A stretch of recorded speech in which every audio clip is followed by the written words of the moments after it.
Subscribe करें हमारे YouTube channel साधना gold को और पाएं वीडियोस सबसे पहले।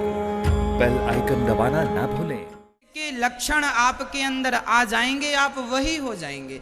दर्पण का काम है चित्र दिखाना। उसके सामने हाथी आकर खड़ा हो जाए तो वो हाथी का चित्र दिखा देगा। उसके सामने स्त्री आकर खड़ी हो जाए तो वह स्त्री का चित्र दिखा देगा। उसके सामने पुरुष आकर खड़ा हो जाए तो पुरुष का चित्र दिखा देगा।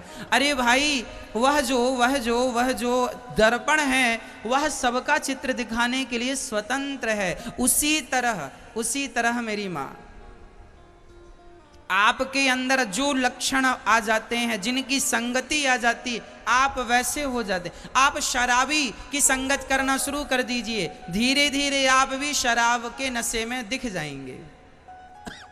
आप जुआड़ी की संगत शुरू कर दीजिए, आप भी एक दिन जुआ खेलते नजर आ जाएंगे। आप गंजेड़ी की संगत कर लीजिए, एक दिन आप गांजा पीने लग जाएंगे। इसलिए हम कहते हैं रंग वही चढ़ता है, जैसी संगत वैसी रंगत। इसलिए हम कहा करते हैं कि यदि रंगत सुधारनी है तो संगत सुधारनी होगी। इसलिए अच्छे लोगों की संगत किया करो। हाँ, और आप लोग मनुष्य हैं कि नहीं ये हम लोग देख लेते हैं। अच्छा मैया, क्या होता है, सोनी जी को जब सोना चेक करना हो ना तो वो क्या करते हैं, सोने को घिसते हैं, तपाते हैं, रगड़ते हैं, भट्टी पर डालते हैं, कुछ भी आप कह सकते हैं, कसौटी में कस के देखते हैं। भाषाएं सब जगह की अलग अलग।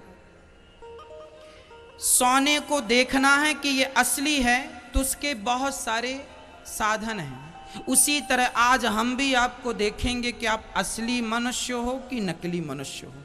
कितने परसेंट आपके अंदर गधा बैठा है, कितने परसेंट आपके अंदर क्या बैठा है, आज हम निश्चय और निर्णय कर लेते हैं। अच्छा ये बताओ, शुद्ध सोना कितने कैरेट का होता है? कितने कैरेट का? 24 कैरेट का सोना शुद्ध माना जाता है।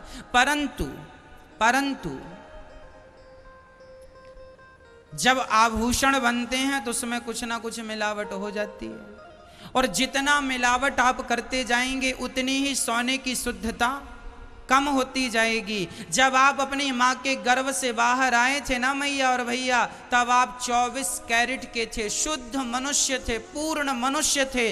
लेकिन ज्यों-ज्यों आपकी उम्र बढ़ती गई, आपके अंदर भी मिलावट होती गई। क्या मिलाते गए? काम, क्रोध, लोभ, मोह, अहंकार, मत्सरता, निंदा, चुगली, छल, कपट, ये जो बुराइयां हैं ये हम में मिलती गई और इतना अधिक मिलावट हो गई कि मनुष्य का परसेंट तो ना के बराबर रह गया।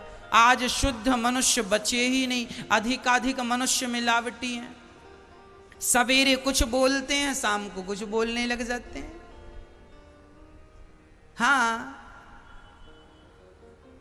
हाँ या ना? आज किसके ऊपर भरोसा करें? आज देखो, भाई के ऊपर आप भरोसा नहीं कर सकते। सारे भाई ऐसे नहीं हैं, लेकिन बहुत सारे भाई हैं जो अपने भाई को धोखा दे देते हैं। हाँ या ना? फिर मतलब इंसान का जो स्तर है ना बहुत डाउन हो गया, गिर गया। शुद्धता ना के बराबर रह गई। आप केवल अब दिखने के लिए मनुष्य हैं, बाकी आपके अंदर जो मनुष्य के फंक्शन थे ना वो सब डिलीट हो चुके हैं। वायरस आ गया है, कंप्यूटर लैपटॉप में भी ना वायरस घुस जाते हैं। हाँ, वायरस आ जाते हैं, फिर वो क्या करते हैं, सॉफ्टवेयर को डैमेज करने लग जाते हैं, कंप्यूटर को हैंग करने लग जाते हैं। उसी तरह आपके अंदर भी ना वायरस आ गए हैं। कौन से वायरस? काम, क्रोध, लोभ, मोह, झूठ, ईर्ष्या, कपट, छल। आज आदमी का लोभ इस कदर बढ़ गया है कि वह अपने भाई के साथ भी गलत करने को तैयार। भाई की संपत्ति भी हड़प लेता, खा के डकार ले लेता भाई की संपत्ति, और कहता है मैं मनुष्य हूं।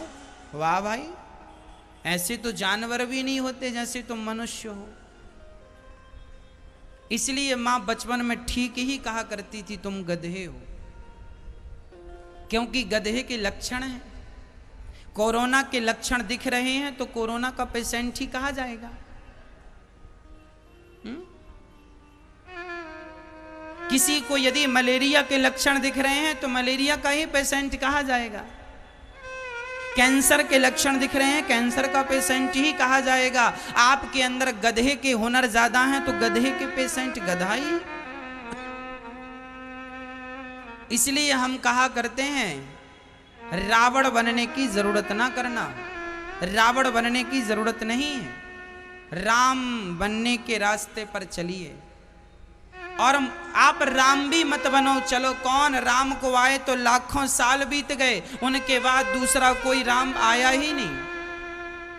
राम तो राम थे, ना तुम राम बन सकते हो ना हम राम बन सकते हैं। अरे राम नहीं बन सकते तो राम के चरणों की धूल ही बन जाओ, रज ही बन जाओ।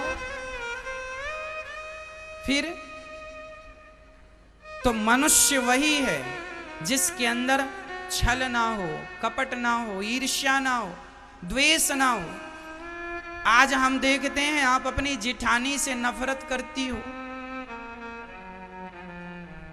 अच्छा मैया आपको कितने दिन जीना है हमें बताओ, कितने दिन जीना है? नहीं जीना। अच्छा एक मैया थी वो भी ऐसे ही कहती थी, हे यमराज बहुत उम्र हो गई अब तो उठा लो। एक दिन यमराज निकल रहे थे और वो कह रही थी, बहुत बुढ़ापा आ गया यमराज उठा लो, बहू काम बहुत कराती है उठा लो। यमराज को लगा शायद इसे हमारी जरूरत है, यमराज जी आ गए। चलो मैया। भैया तुम कौन हो? अभी तुमने बुलाया यमराज, मैं यमराज हूं। बूढ़ी अम्मा बोली, हे भगवान हम मजाक भी नहीं कर सकते क्या? हम तो मजाक कर रहे थे, तुम सही आ गए। अर्थ क्या निकला? आदमी कहता है मर जाते पर जब यमराज आते हैं ना तो कहता हमें थोड़ा और समय दो। इसलिए हम आपसे कह रहे हैं कि भगवान का चिंतन करना शुरू करिए, नफरत मत रखिए किसी के प्रति। जिठानी और देवरानी और सास और बहू किसी से नफरत ना कीजिए, सबसे प्रेम कीजिए। अच्छा ये बताओ, सबसे नफरत करने वाला व्यक्ति बड़ा है या सबसे प्रेम करने वाला व्यक्ति बड़ा है? कौन सा बड़ा है? प्रेम करने वाला। तो क्यों नहीं करते प्रेम भैया? ना काहू से दोस्ती ना काहू से बैर, ना तो दोस्ती अच्छी है ना तो बैर अच्छा है। ये संसार छोड़कर जाना है, ये याद रखो। इस संसार के चंगुल में ना उलझ जाना, नहीं बहुत बड़ी क्षति हो जाएगी, नुकसान हो जाएगा। और मैं जितना आपसे कहता हूं समझ लो, आपके अंदर की जितनी बुराइयां हैं, निंदा चुगली ईर्ष्या कपट की, जल्दी से जल्दी हटा दो और भगवान से प्रार्थना करो कि नाथ हम आपके हैं, आप हमारे हैं, और हे नाथ मैं आपको कभी भूलूं नहीं। भगवान से यही प्रार्थना करो कि सांस देना प्रभु इतनी तो कम से कम, इतनी सांस देना कि इन्हीं श्वासों में हम आपका दर्शन कर सकें।